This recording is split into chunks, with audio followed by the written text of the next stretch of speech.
Muy amados hermanos y amigos, sean todos bendecidos en el nombre de nuestro Señor Jesucristo. Quiero invitarle a que comparta conmigo, por favor, la lectura de la palabra del Señor. Pablo a los Romanos, Romanos capítulo 11, hermanos. Romanos en el capítulo 11, vamos a leer desde el versículo 28 hasta el versículo 36. Romanos 11, 28. Leo en el nombre del Señor Jesucristo. Así que, en cuanto al Evangelio, dice el apóstol, son enemigos por causa de vosotros. Pero en cuanto a la elección, son amados por causa de los padres.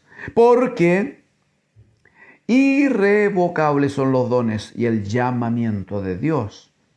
Pues como vosotros también en otro tiempo erais desobedientes a Dios, pero ahora habéis alcanzado misericordia por la desobediencia de ellos, así también estos ahora han sido desobedientes para que por la misericordia concedida a vosotros, ellos también alcancen misericordia. Porque Dios sujetó a todos en desobediencia para tener misericordia de todos. Verso 33. Oh, profundidad de las riquezas, de la sabiduría y de la ciencia de Dios. Cuán insondables son tus juicios e inescrutables tus caminos. Porque ¿quién conoció la mente del Señor? ¿O quién fue su consejero? ¿O quién le dio a él primero para que le fuese recompensado? Verso 36, porque de él y por él y para él son todas las cosas. Aleluya, amén. A él sea la gloria por los siglos. Amén. Amén al Señor. Amén al Señor.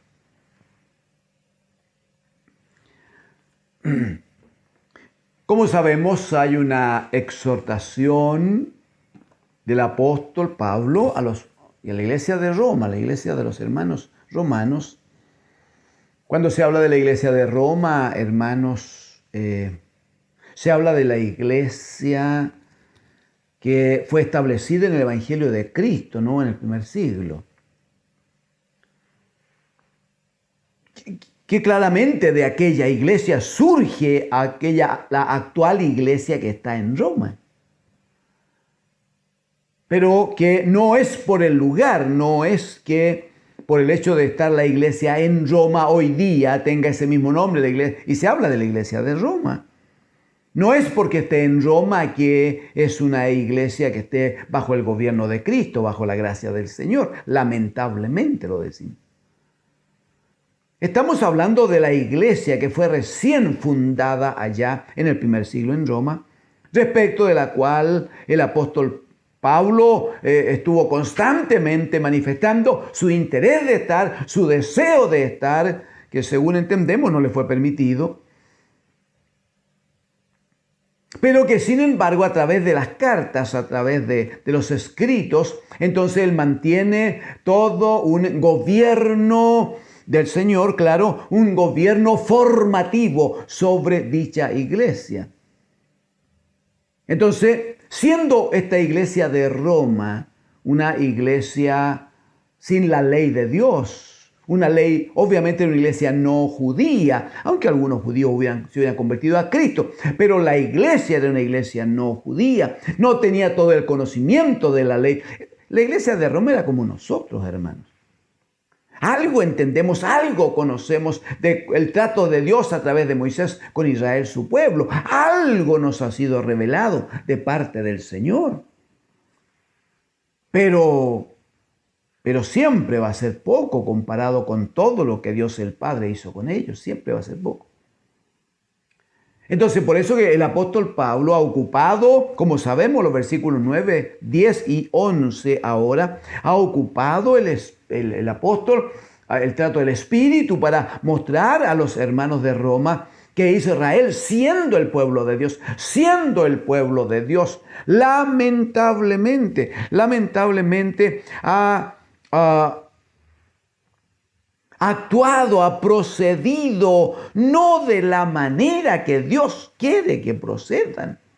Y eso, hermanos, trae consecuencias, porque lo que Pablo hace es una constante exhortación en la carta a los romanos, una constante exhortación a estar en Cristo, a vivir en Cristo, a ser obediente, a estar en la gracia de Dios, a ser justificado en Cristo, a buscar la santidad de Dios en Cristo el bendito Hijo. Es una exhortación constante, permanente. Entonces aquí en el capítulo 11, por ejemplo, el apóstol le ha dicho en el verso 17, pues si alguna de las ramas fueron desgajadas, y está hablando del pueblo de Israel. Verso 17, si alguna de las ramas, dice, fueron desgajadas, y tú, dice a la iglesia de Roma, iglesia no judía, iglesia gentil como nosotros, y tú, dice, siendo olivo silvestre, has sido injertado en lugar de ellas y has sido participante de la raíz y de la rica savia del olivo. Dice, cuidado, no te jactes contra Rama. Cuidado, está diciendo esto, cuidado con estar juzgando a Israel como pueblo. Cuidado. No tomen ningún derecho. ¿Por qué? Verso 18. Porque si te jacta, dice, y si te jacta, sabe que no sustenta tú a la raíz. No sustentas tú a la raíz, sino la raíz te sustenta, te sostiene, te alimenta. Es la raíz cuya raíz sabemos, es Cristo el Señor, ¿no? El que da la vida. Verso 19, pues las ramas, podrías decir tú, fueron desgajadas para que yo fuese injertado. Sí, 20, bien, dice el apóstol, bien. Atenta aquí, por su incredulidad fueron desgajados. Por ser incrédulos a la palabra, ellos fueron desgajados. Pero tú, dices, por la fe estás en pie. Entonces no te ensoberbezcas, sino teme. Aquí hay que temer, verso 21, porque si Dios no perdonó a las ramas naturales, a ti tampoco te perdonará. Aleluya. Hay toda una exhortación muy, muy interesante, de mucha riqueza, hermanos, que uno debe considerar claramente frente a esta exposición del apóstol. Primero, lo que ya sabemos, hace notar cómo Israel, por su desobediencia, así lo dice, por su desobediencia, finalmente fueron desgajados del árbol principal, del olivo, ¿no? Fueron desgajados. Y dice hermosamente que nosotros, los gentiles, que hemos creído en Cristo, los que tenemos fe en Cristo el Señor, dice que hemos sido injertados contra naturaleza, porque éramos olivos silvestres. Fuimos injertados contra naturaleza en ese árbol lleno de vida. Entonces, ¿qué dice? Cuidadito, no esté hablando mal, no esté diciendo cosas sobre el pueblo de Dios, no diga nada, guarde silencio, porque no eres tú el que alimenta o afirma la raíz, sino es la raíz la que te alimenta, te afirma, te sostiene, te lleva adelante. Entonces, el punto es, no estés juzgando, sino más bien ten temor, debes tener temor por la gracia de Dios, estás donde estás, por la fe estás donde estás. Y ellos han caído, pero dice por causa de desobediencia. Por eso que cuando viene al versículo 28 que nosotros hemos leído, va a decir, así que en cuanto al evangelio, o sea, en cuanto al anuncio, a la buena nueva, en cuanto a la proclamación de que venía el Cristo de Dios, el Cristo que a los suyos vino, pero los suyos no le recibieron. En cuanto al evangelio, dice, son enemigos. Pero dice, por causa de vosotros. Pero en cuanto a la elección, son amados. Son amados por causa de los padres, porque irrevocables son los dones y el llamamiento de Dios.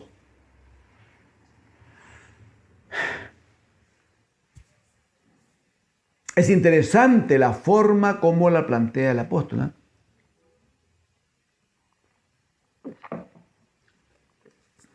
En cuanto al Evangelio, dice, ellos son enemigos.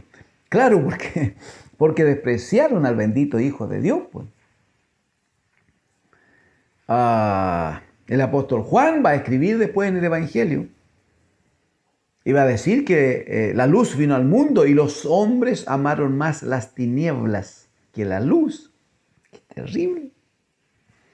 Según señalan los evangelios, cuando Jesucristo había sido condenado a muerte ya por los políticos y por los religiosos de la época, Pilatos, el gobernador, quiso darle una oportunidad y tomó al peor de los criminales de la época, ¿no? Y se los presenta como una opción, creyendo él que su palabra iba a tener algún efecto en las gentes. Y él le dice, yo no encuentro ningún mal en este hombre. Lo que predica, lo que dice es otra cosa. Yo no corresponde, no tiene que ver con pena de muerte. Pero este otro ha asaltado, ha dado muerte a gente. Este merece morir. Por tanto, decidan. Jesucristo, que en mi opinión no ha hecho nada, o Barrabás, que tiene una larga lista. Y la gente eran judíos, hermanos. Eran israelitas. Y la gente, motivada por los religiosos de la época, gritaban hablando de Cristo, crucifícale, crucifícale, crucifícale. Imagínense un grito. Hermanos, es como cuando uno ve estas turbas que se levantan en las ciudades de las diversas regiones de este país. Entonces se van juntando y algunos toman palos y otros toman piedras y otros hacen unos carteles y todos gritan y posibilidad que tienen de incendiar algo lo incendian y posibilidades de romper algo lo rompen. Imagínense ahí frente a la enorme casa de Pilatos gritando una turba enfurecida, crucifícale, crucifícale, crucifícale. Y la autoridad política absolutamente obligada, como pasa en estos tiempos, absolutamente obligada a decir, ya muy bien, hacemos lo que piden, hacemos todo lo que piden, sí. No tenemos opción. Cuando se pierde el gobierno, cuando no hay autoridad de Dios, cuando no está la presencia de Dios, ¿qué hombre puede mostrar autoridad sobre una turba que actúa de esa manera? Entonces, en cuanto al anuncio, en cuanto a la elección, en cuanto al evangelio, en cuanto a la palabra que habían recibido, son enemigos de Dios, dice. Son enemigos porque rechazaron al que Dios había enviado. Dice, pero en cuanto a la elección, aleluya, en cuanto a la elección son amados de Dios. ¿Y por qué son amados? Porque Dios, que es el que había elegido a su pueblo, el que había llamado a su pueblo, el que había trabajado con su pueblo, dice que el principio que opera Dios es que son irrevocables los dones de Dios y el llamamiento. Y ocurre que Israel no vino a ser pueblo de Dios por decisión de los hombres. Es Él el que eligió a un hombre en Ur de los Caldeos, capítulo 11 y 12 de Génesis. Allá en Ur de los Caldeos, eligió Dios a un hombre en medio de una región paganísima y de allá tomó a este hombre, juzgó al Señor, conoció su corazón, vio que podía serle obediente y por lo tanto útil y lo separó y le ordena y le dice la palabra del Evangelio, ¿no? Vete de tu tierra, aleluya, de tu parentela, de la casa de tu padre, a una tierra que yo te mostraré y haré de ti una gran nación donde mi nombre sea glorificado. Pero es un llamamiento, es una elección que hace Dios respecto de ese hombre al cual le promete ser padre de mucha gente, de muchas naciones, de una gran nación, le dice. De muchos reyes saldrán de tus lomos. El llamamiento es de Dios. Y ustedes saben que el mismo pacto que hace con Abraham lo repite textualmente Dios con Isaac y lo repite con Jacob. Especialmente cuando Jacob iba huyendo, capítulo 28 de Génesis, iba huyendo de su hermano que lo iba a matar por haberle quitado la primogenitura. Pero el Señor confirma su llamamiento, confirma su propósito, confirma el don que Dios le da a un pueblo que no había sido formado, pero que ya tenía el don de ser pueblo de Dios, tenía el regalo de Dios de considerarle sus amados. Y como dirá después a Moisés en tiempo de la esclavitud, di al faraón que deje ir a mi pueblo, a mi primogénito. Aleluya. Respecto de cómo Israel recibe el anuncio del Evangelio y cómo rechazan al bendito anunciado por los santos profetas, así como actúa Israel, claramente son enemigos, dice el apóstol. Pero respecto de la elección y respecto del llamamiento, son amados. ¿Y por qué? Porque Dios, aleluya, es que Dios no puede cambiar, amados. Dios no puede cambiar. Si Él nos ha llamado y nos ha dado la condición de hijos, si Él nos ha llamado y ha puesto en nosotros su Espíritu Santo, lo que Dios nos ha dado, hermanos, eso nunca de parte de Dios, eso nunca va a cambiar. Nunca va a cambiar de parte de Dios.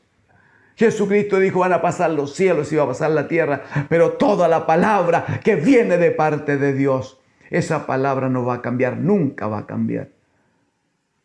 Eso significa iglesia de Dios.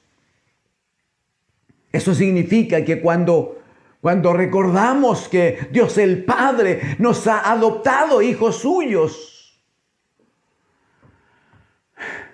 esa palabra de parte de Dios nunca va a cambiar. Entonces la gente argumenta y dice, pero ¿cómo? Yo conozco un evangélico que estuvo en la iglesia y después se fue y por allá anda y anda borracho y anda mal y se porta mal. Sí, no significa que Dios haya cambiado. No significa que su llamamiento haya cambiado. Más aún, si aquel hermano formó parte del coro y tenía una voz preciosa o una capacidad para tocar la guitarra, yo le garantizo, si me lo permite, que vaya atrás de ese hombre que anda en desorden y todavía canta con una hermosa voz o todavía toca perfectamente bien el instrumento que sabía tocar, porque el don de Dios es irrevocable. Qué pena que lo esté usando en otras cosas. Qué pena que no honre al Señor. Qué pena que no se comporte como un santo hijo de Dios. Pero el don de Dios está ahí. Y el llamamiento de Dios, nunca Dios lo ha cambiado. Lo que pasa es que ese hombre, al igual que aquel hijo malagradecido de la historia de Lucas, del padre que tenía 2 hijos, de la misma manera dice que el hijo menor, él decidió irse de la casa. El padre nunca lo echó de la casa. El padre nunca dejó de amarlo. El padre nunca, hermano, dejó de atender todas sus necesidades. Era tal el amor que tenía el padre que cuando el hijo le dice, dame la parte de mi herencia, dame la herencia que me corresponde, dice la escritura que el padre les repartió la herencia. A ese nivel les amaba. ¿Pero por qué le amaba? ¿Porque él lo estaba desheredando? ¿Porque él lo echaba de la casa? ¿Porque él no lo quería tener cerca? No dice eso la Escritura. Dice que el hijo quiso vivir experiencias de pecado fuera de la casa. Entonces, cuando uno se encuentra con que alguien no está sacando adelante su proyecto, su propósito, cuando alguien no hace aquello para lo cual Dios le llamó, cuando alguien estuvo en el ministerio y hoy está dedicado a otra cosa, entonces a lo menos hay que juzgar 2 cosas. La primera, ¿hubo llamamiento de Dios? Primera cosa que hay que preguntar. Y habría que revisar. ¿Hubo llamamiento de Dios?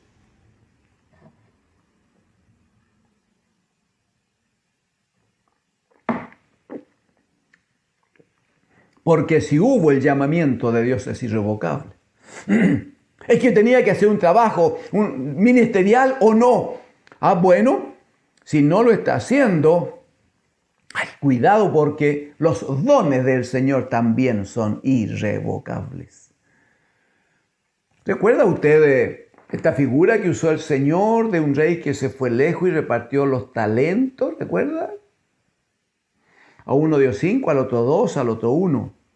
El de 5 trabajó y trajo 5 más, el de 2 trabajó y trajo 2 más. Y el que recibió un talento le trae un gran discurso preparado al Señor. ¿Te recuerda, pues? Sabía que eres hombre fuerte, hombre duro, que ciegas donde no sembraste, que recoges donde no esparciste. Entonces, porque yo sabía que tú eras un hombre terrible, tuve miedo y no hice nada, no hice nada. Entonces aquí, como tenía escondido el talento, aquí está. ¿Ves? Es el talento suyo, aquí está el talento. Los dones son irrevocables. ¿Qué dijo el Señor? Muy bien. Teniendo el don, porque contaba con el capital, contaba con los medios, podía y debía hacerlo, para eso lo comisioné, para que hiciera lo que tenía que hacer. Como los dones son irrevocables, entonces tienes una deuda conmigo. Tómenlo, quítenle primero el talento, tómenlo, amárrenlo y échenlo a las tinieblas de afuera. Nunca más volverá a estar conmigo.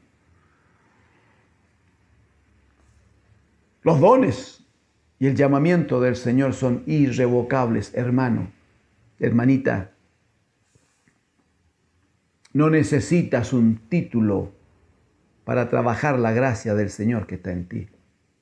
No necesitas un cargo para hacer aquello para lo cual Dios te llenó de gracia y de capacidad. No necesitas ni títulos, ni cargos, ni reconocimientos públicos. Capítulo 6 de Mateo, el Señor dijo, no busquen su propia justicia, sino que vivan en la justicia de Dios. ¿Pero qué significa vivir en la justicia de Dios? Que lo que dan o lo que hace no debe saber la mano izquierda lo que hace la mano derecha. Deben hacerlo todo para honrar al Señor que ve en lo secreto. Así se busca la justicia de Dios. Y el Señor ordenó, Mateo 6:33, buscad primeramente el reino de Dios y su justicia. Y las otras cosas van a llegar solas. Señor las va a enviar. Señor las va a enviar. Entonces el punto es, no esperes tener título, no esperes que te reconozcan, no esperes que hagan una reunión especial donde tu nombre esté en el telón de fondo, así como, no esperes aquello, hermano. ¿Sabe cuándo Dios dice de David, he hallado un hombre conforme a mi corazón? ¿Sabe cuándo dice eso?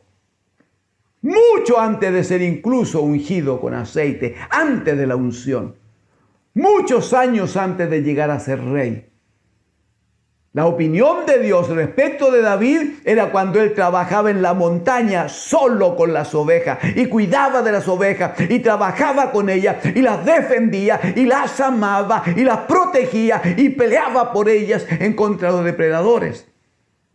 Entonces el Señor dice, he hallado un hombre conforme a mi corazón. Y luego de esa opinión, luego de esa visión de Dios sobre David, es que el Señor le llama para ponerle en el lugar del gran rey que fue finalmente.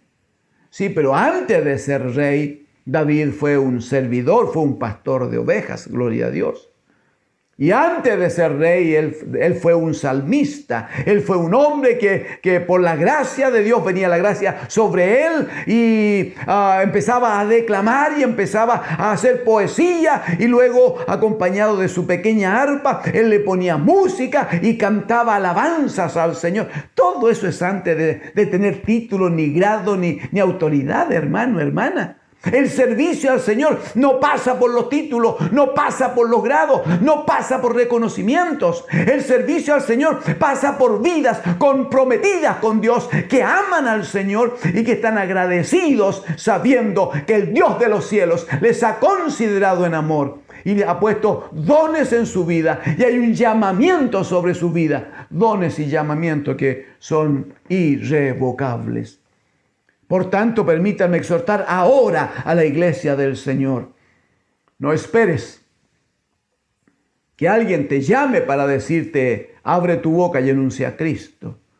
No esperes que alguien te diga, visita al que está necesitado, que lo está pasando mal. No esperes que alguien te diga, cubre a ese que está desnudo. No esperes que alguien le diga, dale comida a ese que está hambriento. No espere que nadie le diga, dale un vaso de agua al sediento. Ya hablamos de comida y bebida especialmente. Lo de Cristo, aunque no decimos que no se atienda por necesidades de algunas personas.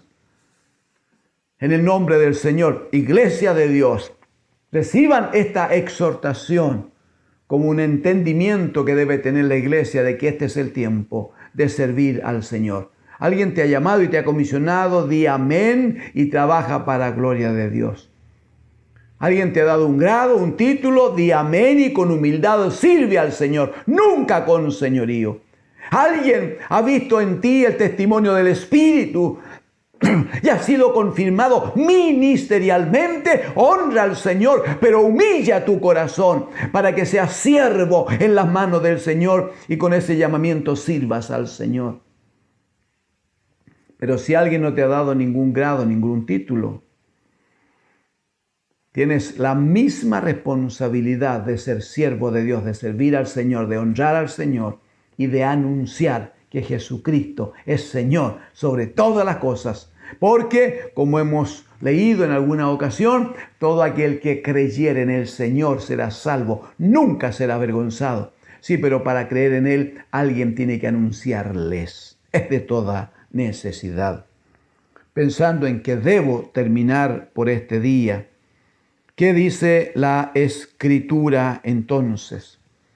Que en un acto de amor, de misericordia de Dios, dice, por favor, versículo número 32. Dice, porque Dios sujetó a todos en desobediencia para tener misericordia de todos. Es tremendo porque usted lo puede leer con más detalle hoy en casa. Es tremendo porque dice que por la desobediencia, parte por la desobediencia nuestra. Versículo 30, mire qué interesante, versículo 30. Pues como vosotros también en otro tiempo erais desobedientes a Dios. Claro, ni conocíamos a Dios. Éramos desobedientes. Pero estando en desobediencia, hemos alcanzado la misericordia de Dios cuando Israel se mostró desobediente. Por favor, si puede me acompañe. Si puede me presta atención. Israel era el pueblo elegido, pero ellos fueron desobedientes. Y nosotros que estábamos en desobediencia, por la desobediencia de ellos, nosotros alcanzamos misericordia de Dios. Amén. Entonces, ¿qué es lo que explica? Dice, así también estos ahora han permanecido en desobediencia, para que estando en desobediencia, la misericordia que antes nos fue concedida a nosotros, también les alcance a ellos en misericordia. ¡Aleluya! Y por eso dice que Dios sujetó todo en desobediencia, para que no haya acepción de personas, para que no haya diferencia. Nosotros vivimos nuestra gran vida antes, gran parte de la vida. No es qué gran vida tuvimos, si éramos hinchazón y llaga podrida. Nosotros vivimos gran parte de nuestra vida antes sin Cristo. Y siempre estuvimos en desobediencia. Entonces, ¿qué hace el Señor? Permite que Israel, que era su pueblo, Israel, que era su casa, también ellos caigan en desobediencia. Pablo va a decir aquí en el capítulo 11 que fueron endurecidos un poco para que precisamente siendo ellos un pueblo en desobediencia, el Señor tuviera la misericordia, aleluya, la misericordia de abrirnos a nosotros las puertas de la salvación. Por eso dice Juan, capítulo 1, 11, 12, que cuando el Señor a los suyos viene y los suyos no le reciben y caen en desobediencia a la palabra, entonces ¿qué hace el Señor? A todos los que le reciben, aleluya, a todos los que le reciben, a los que creen en su nombre, les dio potestad de ser hechos hijos de Dios. ¿Y qué pasa con Israel? Simple. El Señor está tratando por el Espíritu Santo y a través de la palabra con ellos. Porque mientras vayan creyendo en Cristo, mientras vayan, igual que lo hicimos nosotros antes, confesando sus pecados, arrepintiéndose de su vida anterior, todo aquel que en Él creyere, dice la Escritura, no será avergonzado, no será avergonzado. Por tanto, hay salvación, hay posibilidades para Israel, absolutamente todas las posibilidades del mundo. ¿Cómo se hace? Bueno, Jesucristo dijo, yo soy la puerta. Aleluya, yo soy la puerta, el que por mí entrare será salvo. Y yo soy el camino y la verdad y la vida. Y nadie va a venir a Dios el Padre sino por mí. Está diciendo entonces que si Israel como todo amigo que hoy escuche la palabra del Señor. Igual, igual. Porque la nacionalidad no importa, porque el título no importa, porque la cultura que tengas no importa, porque si te va bien en los negocios o mal no importa, si tuviste familia o no la tienes, no importa, si fuiste a una buena o a otra escuela, no importa, si viste elegantemente o de otra manera, no importa. Lo que importa es que todo aquel que cree en Jesucristo, aleluya, tendrá vida eterna. Pero el que rechaza creer en Cristo también rechaza la vida, también rechaza la eternidad en la casa de Dios el Padre. Te invitamos entonces, amigo, ven a Cristo el Señor. No hay días mejores que los días que vivimos en Cristo el Señor. De verdad, se está en medio de una sociedad complicada, difícil, pero el día que estés en Cristo te vas a dar cuenta que en Él hay paz, en Él hay seguridad y sobre todo en Él hay una hermosa promesa de vida eterna con Él en el reino de los cielos. Señor te bendiga. Si estás decidiendo unirte a nosotros en el cuerpo de Cristo, en la iglesia del Señor, eres bienvenido, te bendecimos y te recibimos con gozo. Y a la iglesia del Señor que decimos, amados, atentos a la palabra del Señor, los dones del Señor y el llamamiento de que usted y yo hemos sido objeto por amor son irrevocables. Solo que el Señor demanda que los árboles buenos den frutos buenos. El Señor demanda que los trabajadores obedientes tengan una cuenta positiva que dar cuando el Señor nos llame a cuenta. Recibamos la palabra del Señor. Mantengámonos bajo el gobierno de Cristo y Él, por su Espíritu, bendecirá sus vidas. El Espíritu del Señor sigue con ustedes. Amén.